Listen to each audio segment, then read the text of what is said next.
अब संभल में भारी बवाल के बीच जामा मस्जिद का सर्वे पूरा हो गया है। अब 29 नवंबर को कोर्ट में रिपोर्ट पेश की जाएगी। बड़ी खबर आपको बता रहे हैं, जामा मस्जिद के सर्वे को लेकर भारी तनाव व्याप्त हो चुका है। वहीं हिंसक झड़प में एसपी के पीआरओ, सीओ सहित करीब 1 दर्जन पुलिसकर्मी घायल हो गए हैं। वही घटना में 3 युवकों की मौत की खबर है। पुलिस अधिकारियों ने इसकी आधिकारिक पुष्टि की है। मृतकों की पहचान रोमान, बिलाल और नईम के तौर पर की गई है। इसके साथ ही पुलिस अधिकारी ने कहा कि बवाल करने वालों के खिलाफ पुलिस सख्ती से निपटेगी और उपद्रवियों को किसी भी कीमत पर बख्शा नहीं जाएगा। अब तक पुलिस ने 2 महिलाओं समेत दर्जन भर लोगों को हिरासत में ले लिया है। तो बड़ी खबर आपको बता रहे हैं, संभल जामा मस्जिद के सर्वे का काम पूरा हो गया। 29 नवंबर को कोर्ट में पेश की जाएगी रिपोर्ट। सर्वे से नाराज भीड़ ने पुलिस पर पथराव किया। भीड़ पर काबू पाने के लिए छोड़े गए हैं आंसू गैस के गोले। गोलीबारी में 3 लोगों की मौत की खबर भी सामने आ गई है। अधिकारियों ने 3 लोगों की मौत की पुष्टि की है।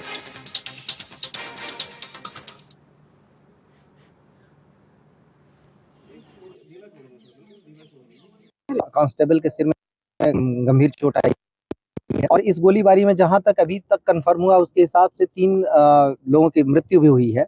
उन 3 लोगों के नाम है नईम जो कोटकरवी से है, बिलाल जो सराय तरीन से है और नुमान जो हयातनगर सराय तरीन से है। इन तीनों लोगों के अब पोस्टमार्टम की हम तैयारी कर रहे हैं और जो स्थिति है अभी वो फिलहाल कंट्रोल में है। बीच बीच में जो वो ग्रुप था वो कुछ लोग घूम के चले गए दूसरी तरफ नखासा की तरफ और वहाँ पर मैं और डीआईजी साहब मौजूद थे। वहाँ पे भी पथराव किया गया। हम लोगों ने उस भीड़ को खदेड़ा। बाद में एसपी और डीएम साहब भी आ गए थे। उस पथराव घटना में हमारी कोशिश रही कि उनमें से कुछ को पकड़ा जाए और पकड़ा भी गया।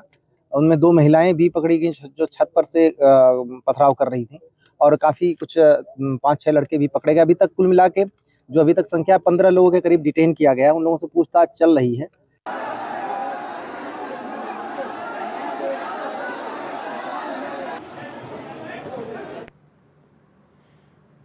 ताज़ा जानकारी के साथ हमारे संवाददाता सतीश सिंह फोन लाइन पर हमारे साथ हैं। सतीश, बताइए इस वक्त मौके पर क्या स्थिति बनी हुई है? पुलिस किस तरीके से तनाव को कम करने की कोशिश कर रही है? संपर्क टूट गया सतीश, तो एक बार फिर से जुड़ने की कोशिश करेंगे। तो आपको बता दें कि संभल जामा मस्जिद का सर्वे का काम पूरा हो गया है। अब ये रिपोर्ट सौंपी जाएगी 29 नवंबर को, लेकिन इसी बीच तनावपूर्ण स्थिति है। पत्थरबाजी, आगजनी और पुलिसकर्मी घायल हुए हैं। 3 तस्वीरें भी आपको बता रहे हैं, आपकी टीवी स्क्रीन पर हैं। पत्थरबाजी हुई, पुलिस की गाड़ियों पर भी पत्थरबाजी की गई, आगजनी भी की गई है। कई गाड़ियों को आग के हवाले किया गया और कई पुलिसकर्मी घायल बताए जा रहे हैं। लेकिन बड़ी खबर यह है कि इसमें 3 लोगों की भी मौत हुई है, जिनकी मौत के बाद पुलिस प्रशासन ने ये कहा है कि हम तनावपूर्ण स्थिति को ठीक करने के पूरे प्रयास कर रहे हैं। तीनों के शवों को पोस्टमार्टम के लिए भी भेजा जा रहा है। तो बड़ी खबर आपको बता रहे हैं, भीड़ ने पुलिस को ही टारगेट कर दिया, जिस वजह से यहाँ पर तनाव की स्थिति और ज़्यादा बन गई है। हालांकि पुलिस के बड़े अधिकारियों का कहना है कि स्थिति को कंट्रोल में कर लिया गया है, लेकिन अचानक से फिर कुछ जो उपद्रवी हैं वो सक्रिय हो रहे हैं और इस तरीके की घटना को अंजाम देने की लगातार कोशिश कर रहे हैं।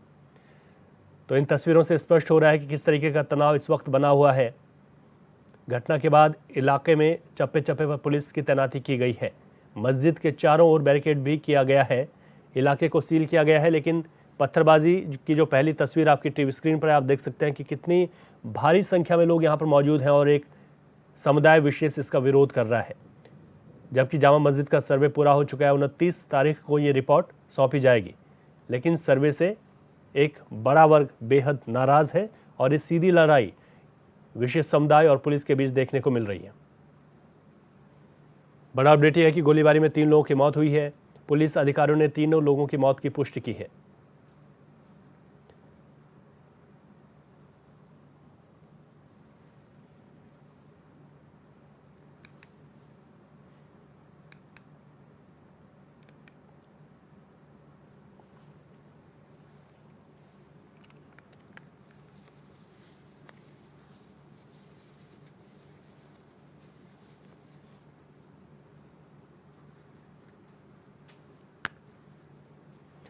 तो आपको बता दें कि किस तरीके से यहाँ पर यह घटना हुई। मस्जिद का सर्वे करने के लिए टीम पहुंची थी। इसमें एक फेलियर ये भी बताया जा रहा है कि पुलिस को इस तरीके की सूचना पहले क्यों नहीं थी कि यहाँ पर कुछ उपद्रवी ऐसी घटनाओं को अंजाम दे सकते हैं। अचानक से यहाँ पर भीड़ बढ़ी। कुछ लोगों ने इस सर्वे का विरोध किया है। हालांकि सर्वे पूरा हो चुका है। 29 तारीख को सर्वे की रिपोर्ट भी सौंपी जाएगी। अब देखना होगा कि यहाँ पर क्या कुछ रिपोर्ट में होता है और क्या यहाँ पर आगे एक्शन लिया जाएगा। लेकिन बड़ी बात यह है कि ये तनावपूर्ण स्थिति कंट्रोल से बाहर रही। हालांकि पुलिस का कहना है कि अब स्थिति को कंट्रोल कर लिया गया है, लेकिन ये भी उनका साथ में कहना है कि कुछ उपद्रवी अभी भी लगातार तनावपूर्ण स्थिति को बनाए रखना चाहते हैं। पत्थरबाजी हुई, आगजनी की घटना हुई और कई पुलिसकर्मी घायल हुए हैं। एसपी के पैर में भी चोट लगी है, एसपी का गनर भी घायल हुआ। दूसरा पक्ष पीछे हटने को तैयार नहीं है। हालांकि पुलिस यहाँ पर चप्पे चप्पे पर तैनात हो गई है। जो उपद्रवी हैं उन पे एनएसए की कार्रवाई की भी बात की जा रही है कि जो उपद्रवी हैं उन पे एनएसए लगाया जाएगा। तो मस्जिद के चारों ओर पुलिस ने बैरिकेडिंग कर दी है। किसी भी तरीके से यहाँ पर लोगों को आने की इजाज़त नहीं है, लेकिन एक बड़ा वर्ग आक्रोशित है जिसके बाद इस तरीके की घटना हुई है।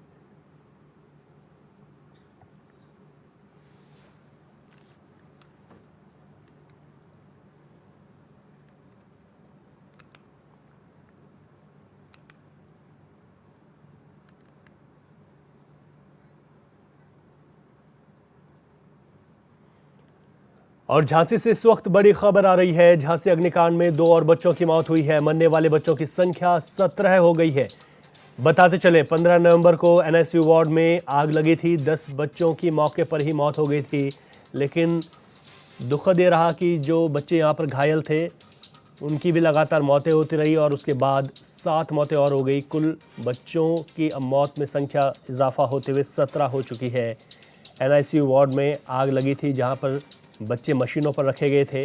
झांसी अग्निकांड जिसने सबको दहला दिया था, उस दिन मौके पर जहां 10 बच्चों की मौत हुई, वहीं 2 और बच्चों की मौत के साथ अब ये संख्या 17 हो गई है। तो आपको बता दें 15 नवंबर को ये दुखद घटना हुई थी। एनआईसीयू वार्ड में आग लगी थी, 10 बच्चों की मौके पर मौत थी और उसके बाद 7 बच्चे और दम तोड़ चुके हैं। कुल 17 बच्चों की मौत हो चुकी है। जैसे हमारे अभी हमने मसूरा ताल पर पैसा 15 करोड़ पिछली बार पास कराया, लेफ्ट होकर के चला गया। फिर ये सब पैसा पास कराया, काम नहीं हो रहा। जो अस्पताल में मैंने 11 करोड़ रुपया यहाँ आइडिया से लगा 2 बार तो इसकी होगी। ताज़ा जानकारी के साथ हमारे संवाददाता धीरेन्द्र रायकवार फोन लाइन पर हैं। धीरेन्द्र, मरने वाले बच्चों की संख्या 17 हो चुकी है। एक चीज़ ये बताएगा कि जो घायल बच्चे हैं वो अभी कितने घायल हैं, उनकी क्या स्थिति है, और दूसरा इस पर अभी तक कार्रवाई के नाम पर क्या कुछ हो पाया है? देखो, जिस प्रकार झांसी कॉलेज में 15 नवंबर को यह हादसा हुआ, वाकई में चिंतनीय विषय है। उसके बाद एक, हालांकि जो तुरंत घटना के बाद 10 बच्चों को मृतक दर्शाया गया था, धीरे धीरे इन मौतों का आंकड़ा 17 पहुंच चुका है। ऐसे में तमाम सवाल खड़े हो रहे हैं। इसके साथ ही जो आंकड़ा बढ़ा है वो कहीं ना कहीं मेडिकल कॉलेज की लापरवाही के बाद चिंतनीय विषय है। हालांकि 17 मौतें अब तक हो चुकी हैं। 39 बच्चे जो रेस्क्यू कर निकाले गए थे, जो भर्ती थे, उनमें से 2 बच्चों ने बीती रात्रि दम तोड़ दिया, जिनमें जो मौतों का आंकड़ा बढ़कर 17 हो चुका है। हालांकि दोनों मृतकों के परिजन ललितपुर के रहने वाले बताए जा रहे हैं। जी धीरेन्द्र, कार्रवाई क्या हुई है? प्रशासन का, उच्च अधिकारियों का क्या कहना है? ऐसी घटना की पुनरावृत्ति ना हो उसके बाद आपको लगता है कि यहाँ पर लोकल प्रशासन एक्टिव है?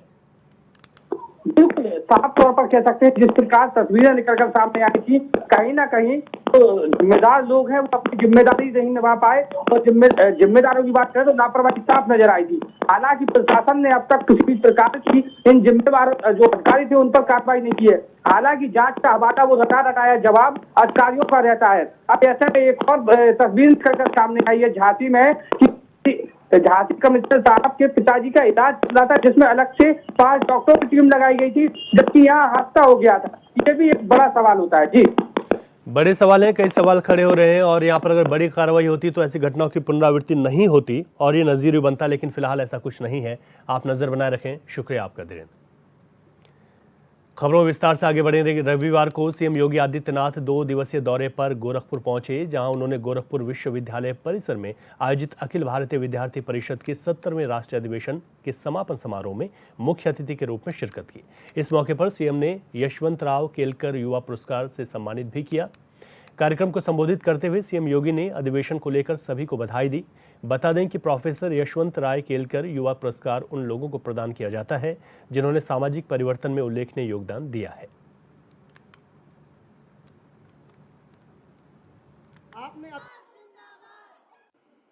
समाज जीवन के लिए ऐसे युवा को समर्पित किया जा रहा है और वह वर्ष हो जब प्रोफेसर यशवंतराव केलकर जी की जन्म शताब्दी वर्ष हो। स्वाभाविक रूप से इस अवसर पर मैं इस पुरस्कार को प्राप्त करता जिन्हें अभी यहां पर मंच पर यह पुरस्कार दिया गया है, श्री दीपेश नायर जी को मैं हृदय से बधाई देता हूं, उनका अभिनंदन करता हूं और प्रोफेसर यशवंतराव केलकर जी की स्मृतियों को नमन करते हुए उन्हें विनम्र श्रद्धांजलि भी अर्पित करता हूं। मित्रों, जब यहां पर प्रोफेसर यशवंतराव केलकर पुरस्कार की बात आई और इस वर्ष के इस पुरस्कार के बारे में किस क्षेत्र में अलग से हट करके कार्य किया गया है, इस पुरस्कार को देने के लिए श्री दिवेश नायर की बात आई तो मुझे बहुत अच्छा लगा कि एक ऐसे क्षेत्र में एक ऐसे तबके को उन्होंने टच किया है जो अक्सर या तो समाज के द्वारा उपेक्षित होता है और उस तबके को हम लोगों ने या तो उपेक्षित छोड़ा हुआ है या हम उसके पोटेंशियल की जानकारी नहीं ले पाते। याद रखना, ऊर्जा के दोनों हेतु हैं जिसके बारे में मैं आगे चर्चा करूंगा। उसका सदुपयोग भी हो सकता है और दुरुपयोग भी। उसका एक छोटा सा उदाहरण मैं आपके सामने दूंगा। अभी 3 महीने पहले माननीय न्यायालय ने एक कुख्यात मौलवी और उसके साथ के 7 लोगों को आजीवन कारावास की सजा सुनाई है।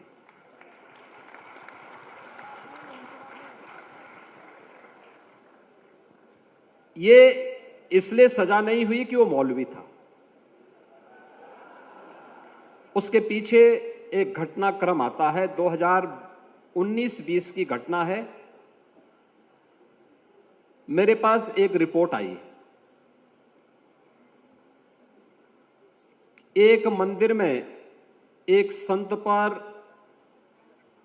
मिलने की नियत से 2 युवा जा रहे थे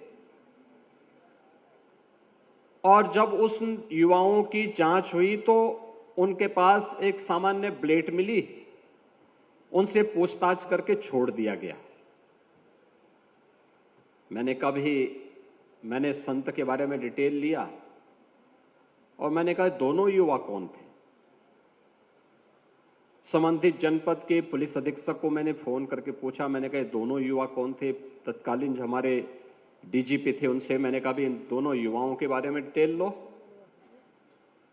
कहा साहब ये दोनों हिंदू युवा थे ऐसा। मैंने कहा भी देखो मैं ये नहीं पूछ रहा हूं, एक मुझे बताओ कि उनके पास मिला क्या। कहा साहब एक ब्लेड था। मैंने कहा कैसा ब्लेड था। कहा वो सर्जिकल ब्लेड होता है। मैंने कहा सर्जिकल ब्लेड ये डॉक्टर इस्तेमाल करते हैं सर्जरी में, बहुत शार्प होता है। मैंने कहा बहुत छोटा सा होता है, 2 इंच का होगा और 2-2.5 इंच का यह शार्प इंस्ट्रूमेंट इतना खतरनाक होता है कि अगर वह किसी को यहां कट मार दे तो मान के चलिए कि अगले 2-3 मिनट में उसकी डेथ हो जाएगी। तो मैंने कहा भी इतने खतरनाक इंस्ट्रूमेंट को लेकर के जा रहे हैं और आप उसको हल्केपन से ले रहे हैं। मैंने कहा एक मालूम करो दोनों युवा वास्तव में जिस नाम से जो नाम उन्होंने बताया है ये नाम उन्हीं का है या छद्म नाम है। तो पूछताछ हुई तो उन्होंने पहले अपना नाम उसी जनपद का बताया था, बाद में उसमें से एक युवा ने कहा कि साहब एक उसने अपने दिल्ली का एड्रेस बताया, दूसरे ने हैदराबाद का बताया। मैंने कहा भी दोनों जगह भी मालूम करो और इनके बारे में डिटेल लो। पुलिस हर बार उन्हें पूछताछ करके छोड़ती थी लेकिन मैं पीछे पड़ा रहा। तीसरे दिन जानकारी मिली कि साहब इन दोनों युवाओं का दिल्ली में बटाला हाउस से किसी एक सज्जन से संबंध है। तो बटाला हाउस का नाम आते ही मैं और चौकन्ना हुआ। मैंने कहा बटाला हाउस ये वही जगह है जहां 2008 में दिल्ली में दिल्ली पुलिस के एक इंस्पेक्टर मोहनचंद शर्मा शहीद हुए थे आतंकियों से मुठभेड़ करते हुए। और बटाला हाउस में ये युवा जाते हैं तो मैंने कहा भी ये मान के चलो, पक्का मान के चलो कि दोनों युवा हिंदू नहीं हैं, आप इसको नोट करना, इनको पूछताछ करो। पूछताछ होती है, वे खुल लिए, उन्होंने बता दिया, उन्होंने कहा हाँ साहब हम लोगों के 3 पीढ़ी पहले हमारे पूर्वज इस्लाम स्वीकार कर लिए थे।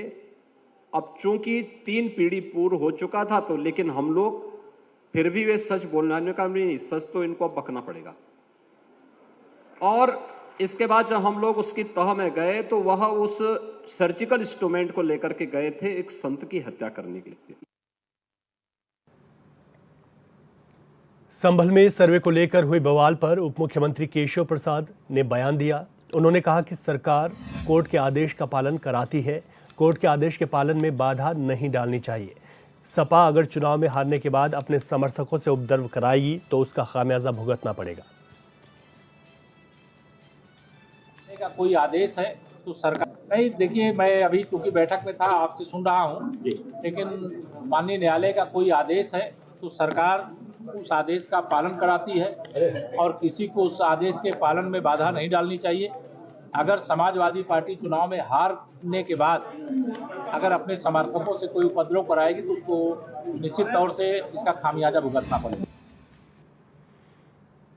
मुरादाबाद में सपा नेता एसटी हसन ने संभल हिंसा मामले को लेकर एक बयान दिया है। उन्होंने कहा कि यह बहुत ही दुर्घटनापूर्ण घटना हुई है, ऐसा नहीं होना चाहिए था। सर्वे पहले भी हुआ था लेकिन अफवाहों की वजह से लोग उत्तेजित हो गए। यह सर्वे कराकर क्या साबित करना चाहते हैं? यह हिंदुस्तान को 500 साल पीछे खींच रहे हैं। उन्होंने कहा कि जो लोग दरारें पैदा कर रहे हैं वो सियासत कर रहे हैं। मेरी सभी लोगों से अपील है कि हिंदू मुस्लिम भाइयों से अपना सौहार्द खत्म न करें। जब प्लेस, मेरा सवाल तो ये है कि ये सर्वे हो क्यों रहे हैं? जब प्लेस ऑफ वर्शिप एक्ट बना हुआ है 15 अगस्त 1947 से के दिन, जिसकी प्लेस ऑफ वर्शिप की जो जगह थी और जिस स्ट्रक्चर है उसमें अब कोई चेंज नहीं किया जा सकता। मस्जिद थी तो मस्जिद है, मंदिर था तो मंदिर है। तो ये सर्वे करा के क्या साबित करना चाहते हैं? हिंदुस्तान को 500 साल पहले पीछे खींच रहे हैं। अरे आगे की बात करो, 500 साल आगे क्या होने जा रहा है? ये इस तरह के लोग जो हमारे बीच में दरारें पैदा कर रहे हैं और सियासत कर रहे हैं हिंदू मुसलमान की, वो अब बंद होनी चाहिए। हम हिंदू मुसलमानों को भी ये समझना चाहिए कि हम प्यार मोहब्बत से जिएंगे तो हमारी नस्लें हिंदुस्तान में, एक आज़ाद हिंदुस्तान में जिएंगी, वरना बहुत परेशानी का दौर आ जाएगा। ये सर्वे हो रहे हैं, चलिए आप सर्वे करा लें। एक अफवाह वहाँ पे ये फैल गई कि 4 बजे सर्वे की टीम आ गई, मौलाना से, इमाम से बदतमीज़ी करी। सिर्फ अफवाह के ऊपर लोग इकट्ठे हो गए। जहाँ तक जैसा मुझे पता चला है, मेरी सभी लोगों से ये अपील है, हिंदू मुसलमान भाइयों से अपील है कि अपना सौहार्द मत ख़त्म करिए। संभल में हुई पथराव की घटना पर अमरोहा के पूर्व सांसद और कांग्रेस नेता कुंवर दानिश अली ने कहा, संभल की घटना बहुत ही हृदय विदारक है। सबसे पहले मैं संभल की आवाम से अपील करूंगा कि शांति व्यवस्था बनाए रखें। जब मर्जी आएगा, जब उस तरीके का आप कोई जब मर्जी आएगा, जब उस तरीके का आप कोई नया नैरेटिव खड़ा कर दें। सबसे पहले मैं संभल की आवाम से अपील करूंगा कि शांति व्यवस्था बनाए रखें। उसके साथ साथ मैं संभल के स्थायी प्रशासन से भी ये कहूंगा कि राजनीतिक आकाओं को खुश करने से बचें और देश का भविष्य बर्बाद होने से बचाएं। ये आपकी हमारी सबकी जिम्मेदारी है। मऊ में बाल निकेतन तिराहे पर स्थित सपा कार्यालय के सामने बीजेपी के पदाधिकारियों ने आतिशबाजी कर जश्न मनाया। इस दौरान बीजेपी जिलाध्यक्ष समेत तमाम कार्यकर्ता और नेता मौजूद रहे।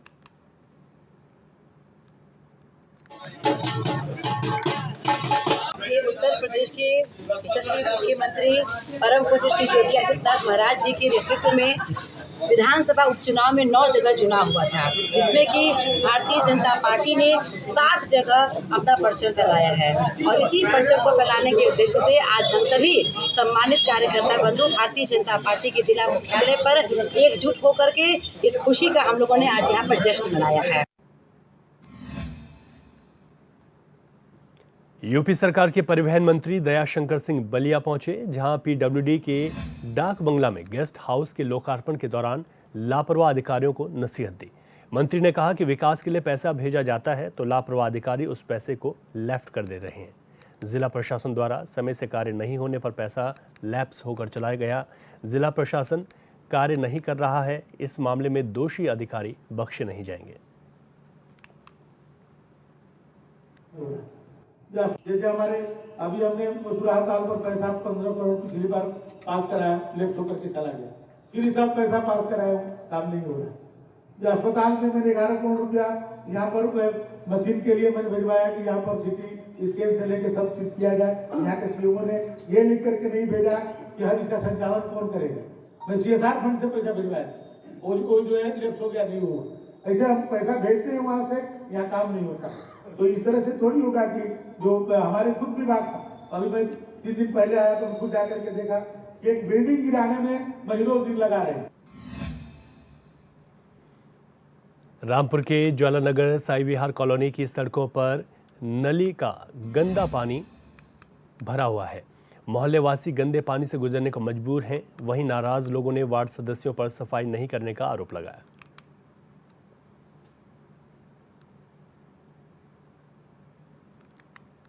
मजबूरी है सर, 2-2, 3-3 बार तो मकानों के फर्श टूट चुके, दीवारें वो बनवा रहे हैं, बीमार है, परसों से अपनी मकानों की हालत खराब होती जा रही है। सभी अधिकारियों मिल चुके, लेकिन सुन के कोई नहीं दे रहा है। अच्छा, देखा यहाँ पे इंजन द्वारा पानी भी निकाला जाता है, तो कितनी बुरी स्थिति है। होता है ज्यादा भागदौड़ करो, हाय बचाओ, तो जो महीने 2 महीने में एक बार पानी डाल चुका है, लेकिन इसकी कोई सुनवाई नहीं हो रही है। और यहाँ के सारे मोहल्लेदार ज्यादातर हर घर में कोई ना कोई बुखार से पीड़ित है। यहाँ के वार्ड मेंबर कौन है? वार्ड मेंबर को भी कई बार बता चुके हैं। 4 नंबर का 8 नंबर का दिनेश कश्यप अभी तक आके नहीं देखते, नहीं देख रहा है, कोई नहीं आता, सुनना नहीं, कोई कर्मचारी यहाँ सफाई करने आ रहा है। ये सब साई विहार कॉलोनी के मेन रोड का मामला है। ये बिल्कुल जो रोड 24 घंटे चलती है, नहीं हो रहा है इसका। 2 महीने से यहाँ के नालों की सफाई नहीं हुई है, सफाई कर्मचारी एक नहीं भटक रहा है। अच्छा, ये सारा नाली का गंदा पानी घरों में जा रहा है, आप लोग रोड के आगे आ रही है, इतने परेशान है। अधिकारी नहीं आते, अधिकारी कोई नहीं आता, अधिकारी कोई सुनवाई कानून पर नहीं रही है। यहाँ के फोटो खींच के और उनको डाले जा रहे हैं और सब देख रहे हैं। देखने के बावजूद भी कानून में जैसे डांट आके बैठ गए।